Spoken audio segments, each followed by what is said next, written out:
Meio-dia, 1 minuto pelo horário de Brasília. Ótima tarde pra você ligado no nosso Band News no meio do dia do trabalho. Porém, tem gente de folga hoje. Felipe Bueno não está por aqui. Estou eu, Carla Bigato e Eduardo Oineg. Todo casual hoje, Todo casual, é porque hoje é dia bem? do trabalho, é feriado. Vai, eu queria ver, eu falei, pô, será que eu vou com blazers? Será que eu vou com uma camisa? Eu falei, não, eu vou com uma camiseta mesmo, e vamos que vamos, e vamos discutir. Bom, meio-dia e 1 minuto, vai virar meio-dia e 2. Eu fico aqui até as 2 horas da tarde, daqui ninguém me tira nesse feriadão. E junto comigo a representante da dupla mais admirada do rádio brasileiro, ela, Carla Bigato, Felipe Bueno descansando, aproveitando o feriadão, mas seguramente ouvindo a gente para depois trazer os seus comentários. E junto com a gente aqui, né, Carla? Aquele que faz a rádio, aquela que faz a rádio ser o que ela é, a Band News FM, o nosso querido, a nossa querida ouvinte. Hoje, 121º dia do ano. E eu fiquei vendo um monte de notícia que parecia diferente, descolada uma das outras. E quando eu olhei, falei, caramba, essas coisas falam de um assunto só. Você quer ver? Hoje saiu, ontem na verdade, já foi noticiado aqui, o IBGE falando dos dados de emprego, que é uma realidade horrorosa, né? Lamentável. 13 milhões e 400 mil desempregados. Quando você soma o desalentado, que é aquele que já nem procura, né? São mais 5 milhões. 4,8 milhões de pessoas. É uma multidão assombrosa, né? Ah, mas o país tem 209 milhões de habitantes. É verdade, mas é muito quando você pega aqui. Ao todo, você tem 28 milhões de pessoas, 28 milhões de pessoas para quem não há vaga, né? Pessoas para quem não há vaga. Essa é uma notícia. Depois, saiu uma notícia mostrando que a nossa renda hoje, neste momento, é 9% menor, tem uma outra que fala em 10%, do que era antes do início da crise. E o último ano sem crise foi 2014. No fundo é outra notícia, mas que trata do mesmo assunto. Depois saiu a notícia, no Estadão de hoje, que o desempregado leva quase um ano em busca de trabalho na Grande São Paulo. Isso vale para outros lugares. Nossa, mas é um estudo quase um ano para se recolocar. Você imagina a angústia. Quer dizer, quanto tempo ele tinha de renda? E quanto tempo ele leva para se colocar? Será que ele tinha um ano de renda? E se tinha? E se tem? E a maioria não tem? Como é que ele fez nesse período? Ou ela? Bico. E tem bico para todo mundo? E esse bico repõe a renda? Como é que funciona? E finalmente, um dado que parece lateral, porque nós terminamos ontem a entrega do imposto de renda, né, o limite, e foram 30 milhões de pessoas que entregaram o imposto de renda. Daí eu falei, caramba, peraí, deixa eu pensar uma coisa. 30 milhões de pessoas que entregaram num país de 209 milhões de habitantes é pouco, né? É pouco. Por que tão pouca gente tem que entregar, né? Por que só 30 milhões de pessoas? Aí você vai olhar e fala assim, olha, não é uma coisa tão absurda. É um rendimento anual de 40 mil reais. Então dá 3 mil reais se a pessoa for assalariada e tiver 13 salários, R$3.500 se a pessoa ganha do trabalho e não tem 13 salários, é uma renda média mensal inferior a R$3.500. Puxa vida, será que R$3.500 é tanto dinheiro assim? Ah não, mas e não é que é ou, então se ela tiver essa renda ou for dona de um imóvel de 300 mil reais. Não é dona de um imóvel de 500 mil reais, 1 milhão de reais, 300 mil reais. E ou ganhou qualquer coisa na Bolsa de Valores. Qualquer coisa pode ter sido quase nada.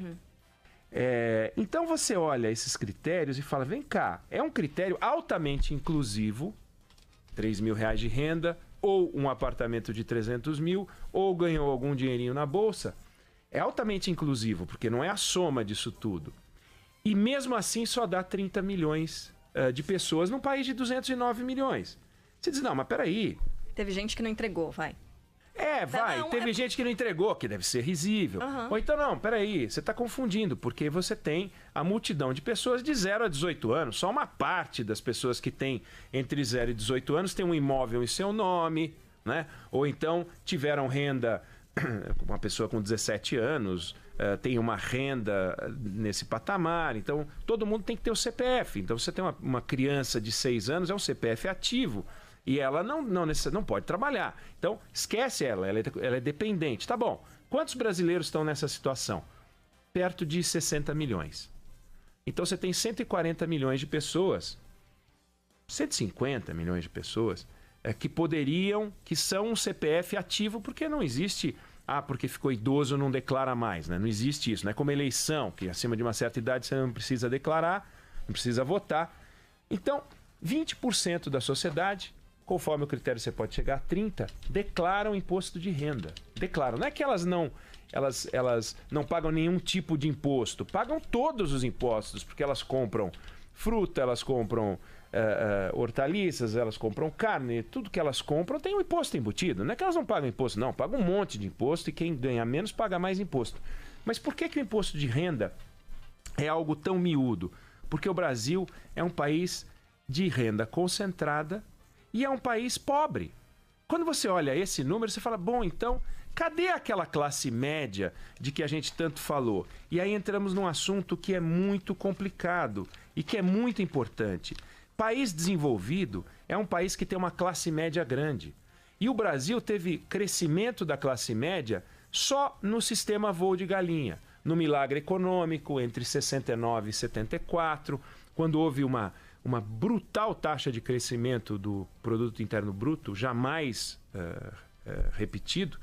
69 foi menos de 7%, 6,9%, mas chegou a 14% de crescimento do PIB. É coisa da China olhar e falar, porra, esse Brasil, hein? Caramba, milagre econômico. O que aconteceu logo em seguida?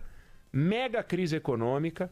Nesse meio tempo teve uma Copa do Mundo, só que naquela Copa do Mundo de 70 a gente ganhou.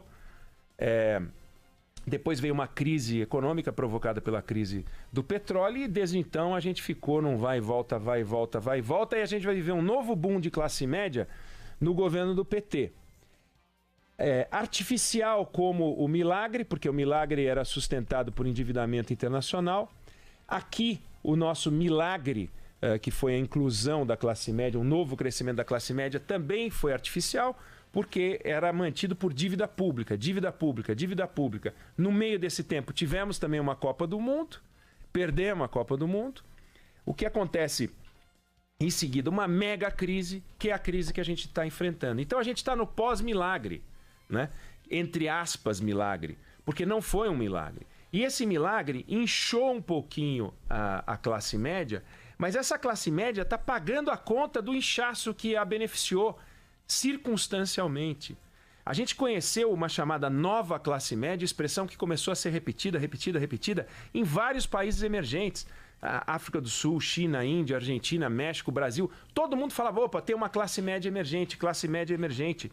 O PT que se apropriar disso, dizendo que eram as suas políticas inclusivas.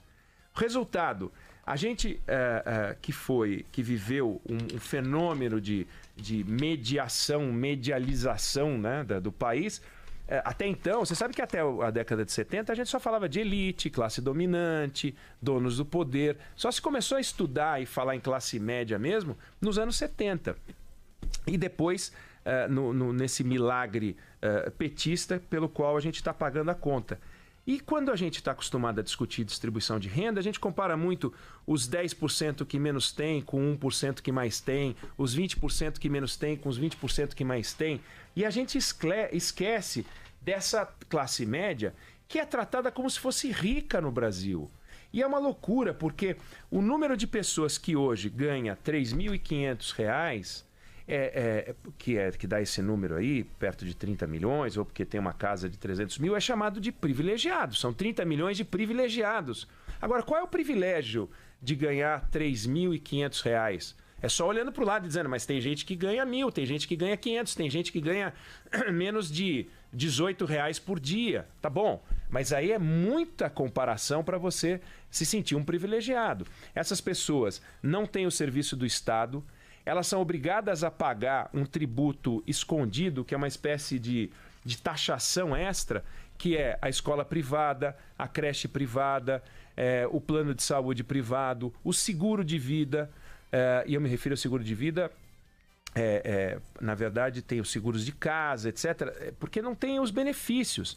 Então, elas não têm do Estado o que se esperaria de uma pessoa que não tem uma renda elevada, mas ela é considerada privilegiada. Quanto da sua renda vai embora com os serviços do Estado que não são prestados com qualidade? Então, a gente precisa ver o seguinte: tudo se mistura, eu misturei algumas notícias, mas tudo se mistura em torno dessa disputa. O Estado de um lado e a sociedade do outro. A sociedade que acha que o Estado já a beneficiou e não a beneficiou, nunca a beneficia, nunca. O Estado nunca faz uma bondade, não existe bondade. O que o Estado pode fazer é cometer mais ou menos injustiça. E ele comete muita injustiça quando ele pega o dinheiro das pessoas, numa quantidade enorme, e tenta ele fazer a redistribuição. Aí ele erra de uma maneira brutal. Ele erra menos se ele não tentar fazer isso. Quanto menos ele tentar fazer isso, menos desastre ele faz. A gente tem que combater as desigualdades, tem que combater os privilégios, a concentração de renda, a miséria, a falta de acesso ao ensino fundamental, as universidades, que a gente precisa abrir as portas, melhorar a qualidade. Tem gente morando em bairros sem luz, tem gente morando em lugar onde não tem transporte, tem que pagar uma van. Tem pai que não consegue ir para o trabalho porque não tem onde deixar o filho. Às vezes não tem vaga próxima. Tem que andar um monte para deixar na creche. Nada disso é descontado do imposto de renda. Nada disso é descontado do imposto de renda. E na hora de tributar, o cara vira um rico privilegiado de R$3.000 por mês, pagando uma grana porque tem um apartamento de R$300.000. Tem uma mega injustiça por trás disso. É o cara que fica um ano... é punido com um ano de desemprego porque perdeu o emprego, ele é culpado por não ter conseguido manter o seu emprego. Então, a gente precisa ter o crescimento econômico, a gente precisa aprovar as reformas. Isso é o que o Estado tem que fazer. O Estado não tem que tomar a grana das pessoas desse jeito. Por trás desse cruzamento de dados, são formas de ver uma mesma esfera. E nessa esfera, no centro, deveria estar o cidadão, o contribuinte, o pagador de impostos, e todos os brasileiros pagam algum tipo de imposto. E o grande tributo que a gente paga hoje é pela existência de um Estado que tirou a sociedade do centro dessa esfera e ficou ele no centro da esfera, e colocando a gente na periferia das discussões. E é isso que esses números mostram.